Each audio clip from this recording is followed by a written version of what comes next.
The oil tanker New Horizon set off the Somali coast with its light-skinned crew as the dark-skinned Somali pirates watched from the shore, their high-speed boats fully prepared to assault, but no one is making an effort to place the boats in the water.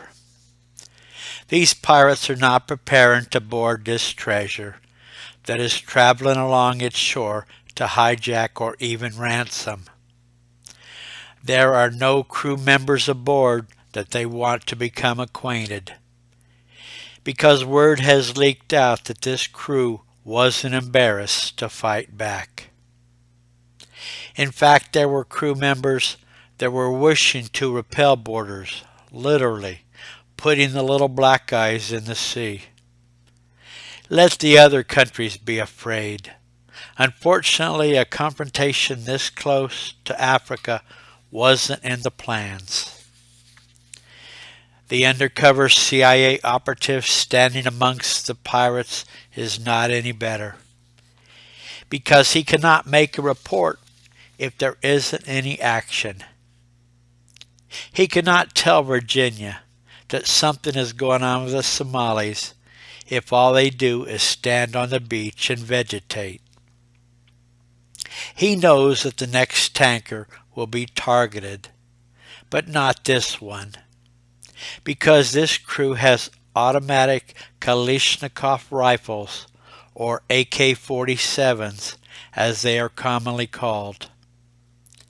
And these weapons of offense were not smuggled into the country by Chinese or Russian sympathizers or gun runners to be supplied to the pirates or sold on the black market or supplied to the pirates. These weapons, in fact, these pirates feared were simply issued to the crew that carried them by their parent countries as part of their national service. And the pirates could only imagine their stash of RPGs lying on shore near their boats as being worthless too. So the best the pirates could accomplish is that they would die long before they reached the side of the ship, becoming martyrs to the sea. And the worst is that if the pirates attacked this ship, the crew would shoot them to death and then go ahead and steal their little high-speed boats. Martyrdom at that point would simply be their carcasses being cast over the side of the ship. This ship then gets to continue on its travels wherever that course might take them.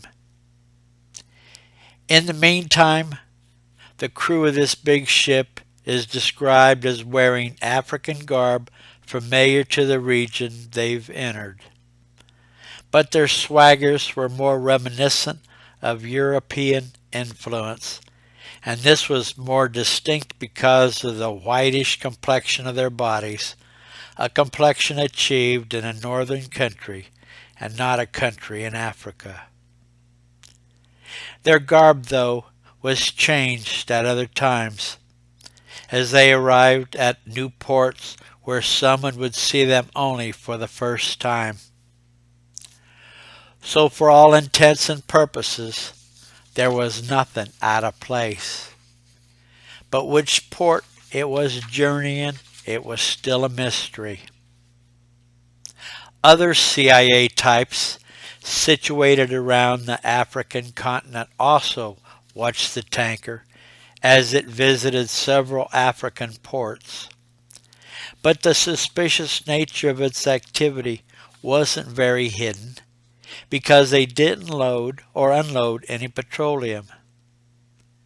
Then when it turned away from the African continent and aimed towards the North American continent, the question arose of what cargo were they transporting to the United States. Unfortunately for the Russian ship and Moscow's plans, an American submarine, USS Pacify, a clever contradiction in terms, following close behind, had weaseled in during a high-profile typhoon. This submarine, though, was not new. It still has the torpedo tubes forward and aft. It has been updated to include electronic jamming equipment, but it was taken out of mothballs precisely for this mission. Because if someone spots the vessel from above, it could appear like it was from many different countries.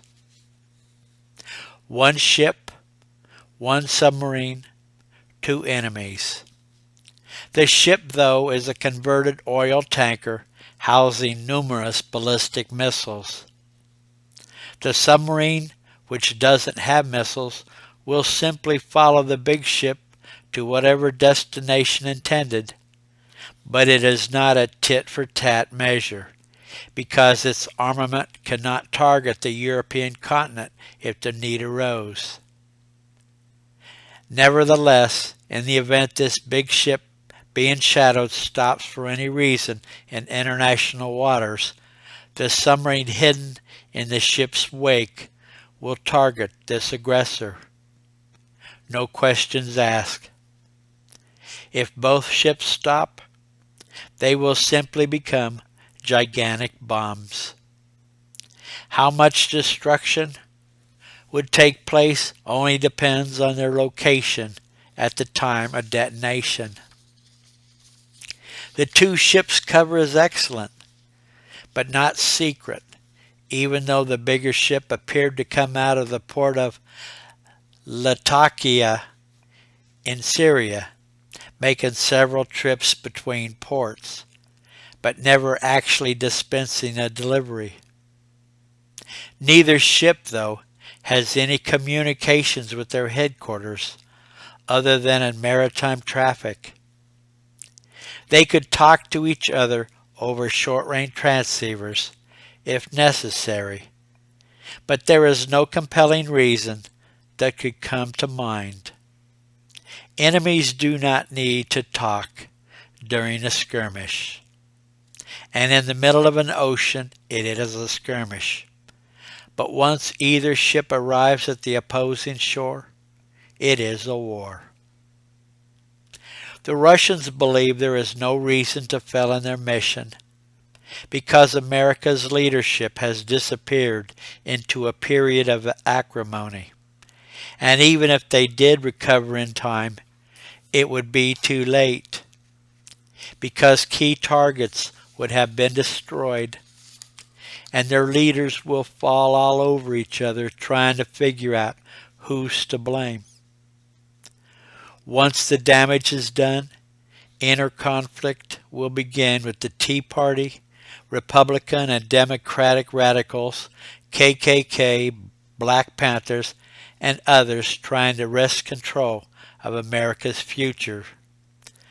But our operatives already in place in the United States will silence the agitators with supposed calmness coupled with death. Al Sharpton and Rush Limbaugh will not have to be neutralized because their venomous nature can effectively be utilized to destabilize entire groups of people, so our arrival will never be detected. They will simply die in their own revulsion. But until that time, they will be necessary to destroy any well-being that continues to exist in America. How ironic that the Russian hordes will be delivered to America's shore by the white and black discourse currently taking place, and that the freedom of speech protected in their Constitution will allow us to strip away every other protection that they hold in value. Open up your minds, your thoughts, and we will take your freedoms. Don't hold back animosities. Let all your vile thoughts run free. No longer pretend to be the world's elite. Impose your views on weak-minded countries. Disregard their right to exist, their personal freedom, their cultures, and we will win because you've turned away their favor. We win, you lose. And our red flag will strip the white and blue from yours. Moscow is aesthetic because America's satellites for some reason are failing to notice the obvious. And even if they did confront the ship, its self-destruct protocol would eliminate all the evidence of the country involved. And the problematic snowstorm on the East Coast is not a problem for us. The day ladies in Washington will be so busy trying to warm up and keep dry that our missiles will surely melt 40 days worth of rain in one day. Let them take a bath in their own ignorance. The Kremlin opted not to deploy escort submarines, and their insights were partially confirmed once the tanker turned west towards the American continent, because there was no additional communications traffic emanating from the defense satellite as they flew by that would signal discovery of their plan. All they see is one ship alone at sea. And military action outside the United States is not revealed that would acknowledge their presence or even demonstrate a curiosity as to the ship's travels and ultimate destination. Unfortunately for the Russians, the American submariners have their own belief, and that is that 2 ships will enter international waters, but only one will exit. But why hasn't Moscow detected their presence? A cylindrical bulk of iron is not easy to hide. And surely this big ship has configured some form of depth charges, but still they continue on their journey untroubled. Can the good fortune of the hidden adversary continue until our world is safe once more?